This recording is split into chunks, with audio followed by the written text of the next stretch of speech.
नमस्कार विद्यार्थियों, आज हम कक्षा 9 की जो एक पाठ्य पुस्तक है क्षितिज, उस क्षितिज के दो पार्ट हैं, काव्यखंड और गद्यखंड। ठीक है ना, काव्यखंड भी कह सकते हैं या पद्यखंड भी कह सकते हैं। तो इस काव्यखंड के एक चैप्टर जिसका नाम है रसखान के सवैये, उसका अध्ययन करेंगे, उसके भाव को समझेंगे। ठीक है, तो आज के हमारे चैप्टर के कवि जो है, रचयिता हैं, वो रसखान हैं। उन्होंने इस चैप्टर में 4 सवैये यानी 4 पैराग्राफ लिखे हैं। ठीक है, तो सबसे पहले समझेंगे कि रसखान कौन है, क्या है। इनका जन्म हुआ है 1548 ईस्वी में और मृत्यु हुई है 1628 में। ठीक है, 1548 1628। ठीक है, इसके बाद में हम जानेंगे इनका मूल नाम जो है वो सैयद इब्राहिम है। ठीक है, और इनकी कृतियां हैं सुजान रसखान और प्रेम वाटिका, ये 2 प्रमुख रूप से इनकी कृतियां हैं। ठीक है, तो यहाँ हम क्या देख रहे हैं कि इनका नाम जो है सैयद इब्राहिम, और इनका जो धर्म है वो मुस्लिम धर्म है, इस्लाम धर्म है, परंतु फिर भी ये क्या है, कृष्ण के अनन्य उपासक हैं। ठीक है ना, हिंदू धर्म के जो ईश्वर कृष्ण हैं, उन कृष्ण के ये उन्होंने क्या की है, अनन्य भक्ति की है। अनन्य का मतलब है जो किसी अन्य की भक्ति नहीं करता। ठीक है ना, वो हो गई अनन्य भक्ति। और एकनिष्ठ भक्ति इन्होंने की है। एकनिष्ठ का तात्पर्य क्या है, जिसकी एक में निष्ठा हो, विश्वास हो। ठीक है ना, तो ये क्या है, पूरी तरह से कृष्ण को समर्पित थे। कृष्ण से जुड़ी हुई जितनी भी चीजें थी उन पर ये सर्वस्व न्योछावर करना चाहते थे, उनसे जुड़े रहना चाहते थे। उनसे कृष्ण और कृष्ण से जुड़ी हुई चीजों से जुड़े रहने में ही अपने जीवन का क्या समझते थे, अपने जीवन को सार्थक मानते थे, अपने जीवन को अच्छा मानते थे। ठीक है ना, तो क्या कहा है उन्होंने, हम समझेंगे इन 2 सवैयों के माध्यम से। तो इसमें छंद कौन सा है, ये यहाँ पर लिखा है सवैया छंद, ये सवैया छंद है यहाँ पर। ठीक है, इसको कैसे हम वाचन कर सकते हैं, इसका कैसे रीडिंग हम कर सकते हैं, समझेंगे। क्या कहा है रसखान ने कि मानुष हो तो वही रस खानी, बसो ब्रिज गोकुल गांव के ग्वारन, जो पशु हो तो कहाँ बस मेरो, बसो नित नंद की चरो नित नंद की धेनु मंजारन, और पाहन हो तो वही गिरी को जो पाहन हो तो वही गिरी को जो कियो हरि छत्र पुरंदर धारन, और जो खग हो तो बसेरो करो मिली कालिंदी कुल कदम्ब की डारन। तो ये उन्होंने कहा है, क्या कहा है कि अगर मेरा मनुष्य के रूप में जन्म हो, तो हिंदू धर्म में क्या है, पुनर्जन्म की एक धारणा है। ऐसा माना जाता है कि ये जो मनुष्य है उसका क्या होता है, पुनर्जन्म होता है। और ऐसी मान्यता है कि वो जो आत्मा है, मनुष्य की जो आत्मा है, वो इस पृथ्वी पर अनेक रूपों में 84 लाख बार इस धरती पर आती है और फिर वो परमात्मा के पास चली जाती है। ठीक है, इस प्रकार आने और जाने का चक्कर लगा रहता है आत्मा और परमात्मा का। ठीक है ना, तो क्या कह रहे हैं रसखान जी कि यदि फिर से मेरा जन्म, सबका ही होता है जन्म, तो मेरा जन्म अगर हो, यदि मनुष्य के रूप में मेरा जन्म हो जाए, कौन कहता है, रसखान जी कह रहे हैं कि मेरा जन्म यदि एक मनुष्य के रूप में हो जाए, तो क्या कह रहे हैं कि मैं ब्रज गोकुल के गांव में रहना चाहता हूं और वहां का ग्वाला बनना चाहता हूं। वहां जितने ग्वाले हैं, ठीक है ना, उन ग्वालों के मध्य में रहना चाहता हूं। मैं भी एक ग्वाले की जिंदगी जीना चाहता हूं। ठीक है ना, कहां पर, मैं और कहीं का ग्वाला नहीं बनूंगा। कौन सा, ब्रज और गोकुल गांव। ठीक है ना, ब्रज के अंदर ये सारे गांव हैं, गोकुल, वृंदावन, मथुरा, ये सब। ठीक है ना, तो उस क्षेत्र में मैं रहना चाहूंगा। इस क्षेत्र में ऐसी क्या विशेष बात है कि यहाँ पर कृष्ण का जन्म हुआ है, कृष्ण की जन्म स्थली है, कर्म स्थली है। उन्होंने अपनी जो भी उन्होंने अपने कार्य किए हैं, ठीक है ना, तो वहां पर अगर वो जन्म लेंगे, रसखान जी वहां पर जन्म लेने पर अपने आप को बड़ा धन्य वो मानेंगे, क्योंकि वहां कृष्ण जी ने जन्म लिया था, कृष्ण जी ने लीलाएं वहां की थी। इसलिए अगले जन्म में मनुष्य रूप में होने पर रसखान जी क्या चाहते हैं, वो बनना चाहते हैं ग्वाला। कौन से गांव का? ब्रज और गोकुल गांव का ग्वाला। यदि रसखान जी कह रहे हैं कि मेरा पशु के रूप में यदि जन्म हो जाए, ठीक है ना, तो कहाँ बस मेरो, इसमें मेरा कोई वश नहीं है, विधाता जैसा करेगा, ठीक है ना, वैसा ही मुझे चलना पड़ेगा कि मुझे अगला जन्म कैसा मिलेगा, वो कर्म के आधार पर होगा या कैसे होगा निर्धारण, ये मुझे ज्ञात नहीं है। तो यदि मेरा जन्म पशु के रूप में हो जाए तो इसमें मेरा कोई वश नहीं चलेगा, मैं कुछ भी नहीं कर पाऊंगा। लेकिन यदि मेरा पशु के रूप में जन्म हो तो मैं नंद बाबा की धेनु के मध्य में विचरना चाहता हूं, ठीक है ना। तो क्या बनना चाहता हूं? नंद बाबा, कृष्ण के जो पिताश्री हैं, यानी जो नंद बाबा हैं, उन नंद बाबा की जितनी गायें हैं, उन गायों के मध्य में क्या करना चाहता हूं? विचरण करना चाहता हूं। मैं नंद बाबा की गाय बनना चाहता हूं। क्यों बनना चाहता हूं?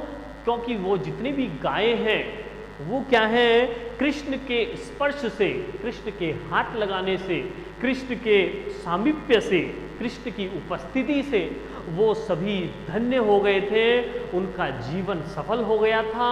मैं भी कृष्ण की गाय बनकर, नंद बाबा की गाय बनकर अपना जीवन सफल बनाना चाहता हूं, ठीक है।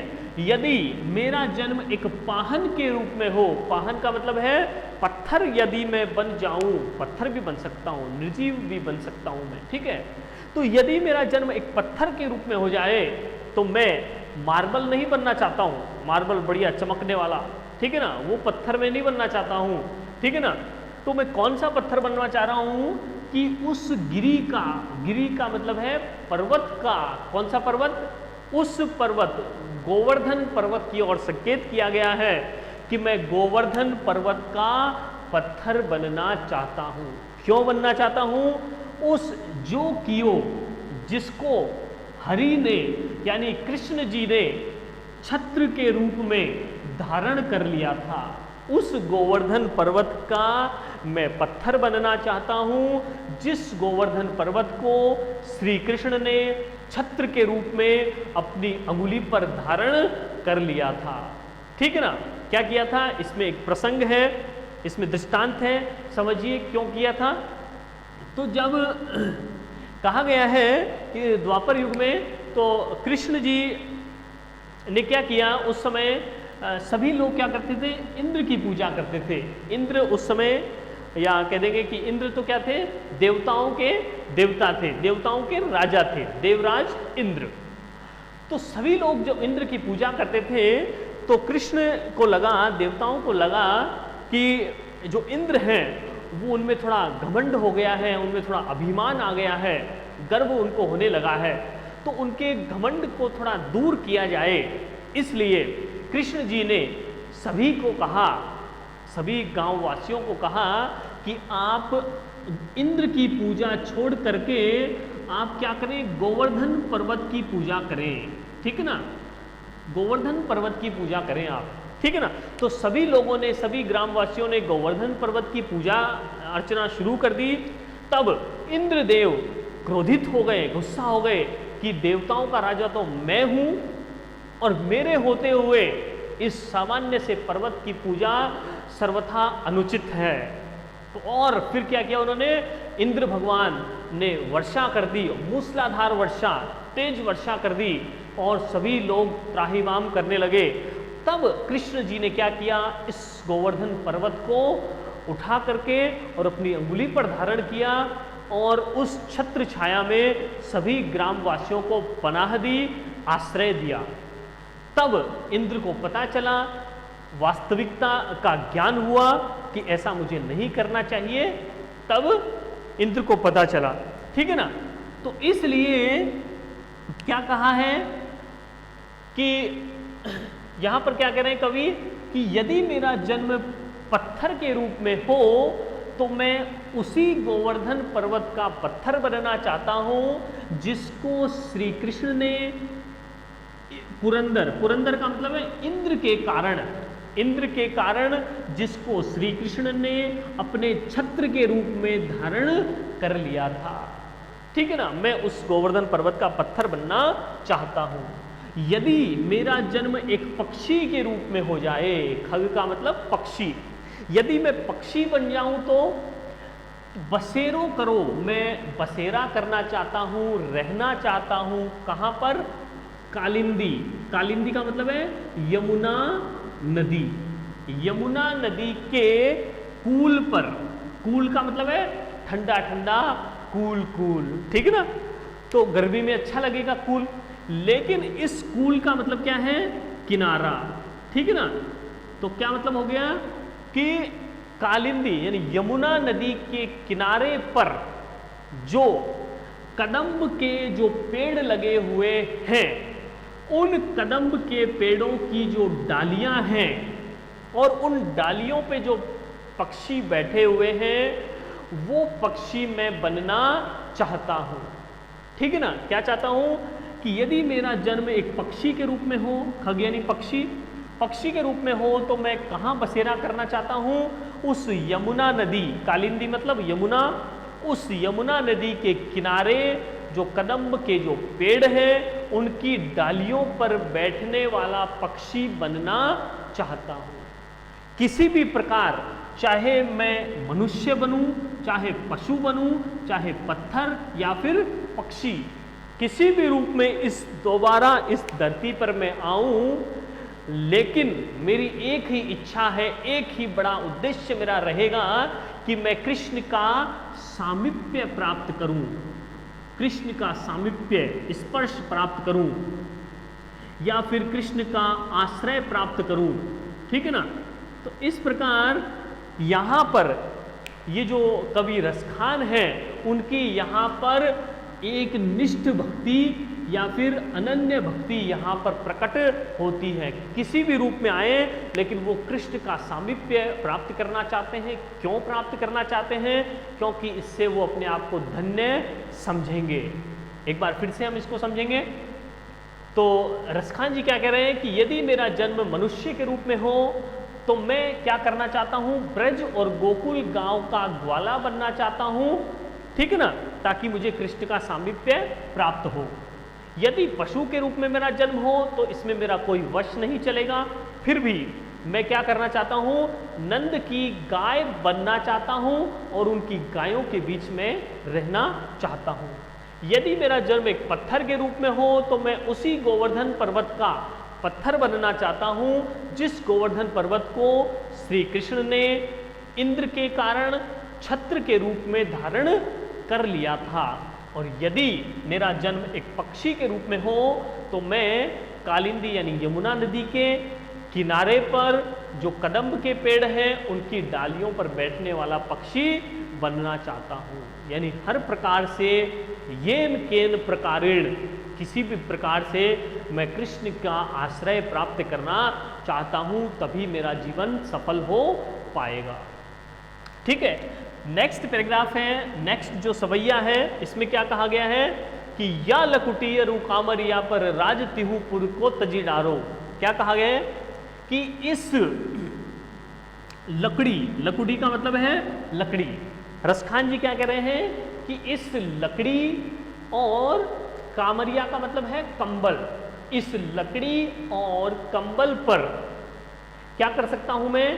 राज तिहुपुर, तिहुपुर का मतलब है तीनों लोकों का, ठीक है ना, मैं क्या कर सकता हूं? रसखान जी कह रहे हैं